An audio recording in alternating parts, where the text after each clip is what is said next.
Welcome back to our YouTube channel. ಪಾಲಕ್ ದಾಲ್ ಮಾಡ್ಕೊಂಡಿದ್ದೆ, ನಿಜವಾಗ್ಲೂ ತುಂಬ ಚೆನ್ನಾಗಿದೆ.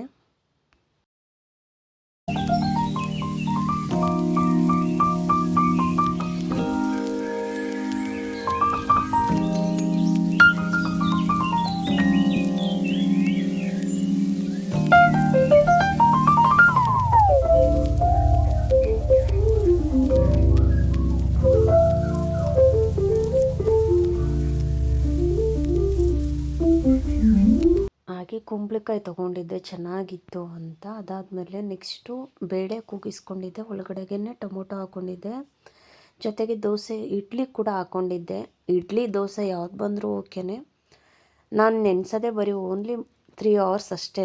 ಅದು ಬಿಟ್ಟು ನೆಕ್ಸ್ಟು ರುಬ್ಬಿಡ್ತೀನಿ. ನೆಕ್ಸ್ಟು ಒಗ್ಗರಣೆಗೆ ಸಾಸಿವೆ, ಜೀರಿಗೆ, ಒಣಮೆಣ್ಸಿಕಾಯಿ ಹಾಕ್ಕೊಂಡು ಸ್ವಲ್ಪ ಎಣ್ಣೆ ಹಾಕ್ಕೊಂಡು ನೆಕ್ಸ್ಟು ಈರುಳ್ಳಿ ಹಾಕ್ಕೊಂಡು ಚೆನ್ನಾಗಿ ಫ್ರೈ ಮಾಡ್ಕೋಬೇಕು. ಅದಾದ ನಂತರ ಹಸಿರು ಮೆಣಸಿಕಾಯಿ ಹಾಕ್ಕೋಬೇಕು. ನೀಟಾಗಿ ಪಾಲಕ್ನ ಚಿಕ್ಕ ಚಿಕ್ಕದಾಗಿ ಕಟ್ ಮಾಡ್ಕೊಂಡಿರ್ತೀವಲ್ಲ, ಅದನ್ನು ಕೂಡ ಎಣ್ಣೆಯಲ್ಲಿ ಫ್ರೈ ಮಾಡ್ಕೋಬೇಕು. ಬೇಳೆನ ಚೆನ್ನಾಗಿ ಬೇಯಿಸ್ಕೊಂಡಿರಬೇಕು. ಬೇಳೆ ಟೊಮೊಟೊ ಚೆನ್ನಾಗಿ ಸ್ಮ್ಯಾಶ್ ಮಾಡಿಬಿಟ್ಟು ಒಳಗಡೆ ಹಾಕ್ಕೊಂಡು ಮತ್ತೆ ಒಂದು 2 minutes ಚೆನ್ನಾಗಿ ತಿರುಗಿಸ್ಕೊಂಡು, ಅದಾದಮೇಲೆ ಮೆಣಸಿಕಾಯಿ ಪೌಡ್ರು ಮತ್ತು ಅರಿಶಿನ ಎರಡೂ ಹಾಕ್ಕೊಂಡು ತಿರುಗಿಸ್ಕೋಬೇಕು. ಅದ್ರ ನೆಕ್ಸ್ಟು ಪಾಲಕ್ ಹಾಕ್ಕೋತೀನಿ. ಅದಾದಮೇಲೆ ಸ್ವಲ್ಪ ಖಾರದ ಪುಡಿನೂ ಹಾಕ್ಕೋಬೇಕು. ಮಟನ್ ಸಾಂಬಾರು ಪುಡಿ ಹಾಕ್ಕೋಬೇಕು. ಅದು ಹಾಕ್ಕೊಂಡು ಮತ್ತೆ ಇನ್ನೊಂದು ಸತಿ ಮಿಕ್ಸ್ ಮಾಡಿಕೊಂಡು ರುಚಿಗೆ ಕುದಿ ಬಂದಮೇಲೆ ಸೊಪ್ಪು ಬೆಂದು ಸ್ವಲ್ಪ ನೀರು ಹಾಕ್ಕೊಂಡು ರುಚಿಗೆ ತಕ್ಕಷ್ಟು ಉಪ್ಪು ಹಾಕ್ಕೋಬೇಕು. ಯಾವ ಥರ ಬೇಕು, ಸಾಂಬಾರು ಥರನೋ ಗೊಜ್ಜು ಥರನೋ, ನೀವೇ ನಿಮ್ಗೆ ಯಾವ ಥರ ಬೇಕು ಅದನ್ನು ಮಾಡ್ಕೊಳ್ಳಿ. ಸ್ವಲ್ಪ ಗಟ್ಟಿಗಿದ್ದರೆ ಇನ್ನೂ ಚೆನ್ನಾಗಿರುತ್ತೆ. ಒನ್ ಟೈಮಾಗಿ ಮಾಡಿಕೊಂಡ್ರೆ ನಿಜವಾಗ್ಲೂ ಸಖತ್ತಾಗಿರುತ್ತೆ. ಒನ್ ಟೈಮ್ ಟ್ರೈ ಮಾಡಿ ನೀವು. ಇದ್ರ ಜೊತೆಗೆ ತುಪ್ಪ ಹಾಕ್ಕೊಂಡು ತಿಂದರೆ ತುಂಬ ಚೆನ್ನಾಗಿರುತ್ತೆ. ಅದು ಬೇಯಬೇಕಾದ್ರೆ ನಾನು ಇದ್ದಿದ್ದ ಪಾತ್ರೆ ಎಲ್ಲ ವಾಶ್ ಮಾಡ್ಕೊಬಿಟ್ಟು ಅದೆಲ್ಲ ದಬಾಕ್ಬಿಡ್ತೀನಿ, ನೆಕ್ಸ್ಟ್ ಪಾತ್ರೆ ಬೀಳುತ್ತೆ ಅಂತ. ನೋಡಿ ಈ ಥರ ಬಂದಿದೆ.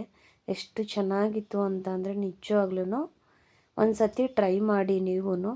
ಊಟ ಎಲ್ಲ ಆದಮೇಲೆ ಮಾಮೂಲಿ ನೈಟ್ ಕ್ಲೀನಿಂಗ್ ಇರತ್ತಲ್ಲ, ಗ್ಯಾಸ್ ಎಲ್ಲ ಒರೆಸ್ಬಿಟ್ಟು ನೀಟಾಗಿ ಪಾತ್ರೆ ಎಲ್ಲನೂ ತೊಳ್ಕೊಂಡು, ಕಸ ಇದ್ದರೆ ಕಸನೂ ಕೂಡ ಎಲ್ಲನೂ ನೀಟಾಗಿ ಒಂದು ಕವರ್ಗೆ ಹಾಕ್ಬಿಟ್ಟು ಇಟ್ಬಿಡ್ತೀನಿ.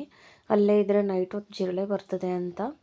ಬೆಳಗ್ಗೆ ಎದ್ದು ಆಚೆಗಡೆನೇ ಹಾಕೋದಕ್ಕೆ ಅಲ್ಲಿ ಬೆಕ್ಕು ಬಂದರೆ ಎಲ್ಲನೂ ಎಳ್ದಾಕ್ಬಿಡುತ್ತೆ ಅಂತ ಆಚೆ ಇಡಲ್ಲ. ಅದಾದಮೇಲೆ ಯೂಸ್ ಮಾಡಿರ್ತೀನಲ್ಲ ಪಾತ್ರೆ ವಾಶ್ಗೆ ಇದು ಜೆಲ್ಲು, ಅದ್ರದ್ದು ಬಾಕ್ಸು ಮತ್ತು ಸ್ಕ್ರಬ್ ಎಲ್ಲನೂ ತೊಳೆದಿಡ್ತೀನಿ.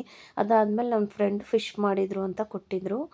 ನೋಡಿ ಬೆಳಗ್ಗೆಗೆ ಈ ಥರ ಬಂದಿದೆ. ನಿಜವಾಗ್ಲೂ ಚೆನ್ನಾಗಿ ಬರುತ್ತೆ. ಜಾಸ್ತಿ ಉದ್ದಿನ ಬೇಳೆನೂ ಹಾಕ್ಬಾರ್ದು, ಸ್ವಲ್ಪ ಉದ್ದಿನ ಬೇಳೆ ಹಾಕಬೇಕು.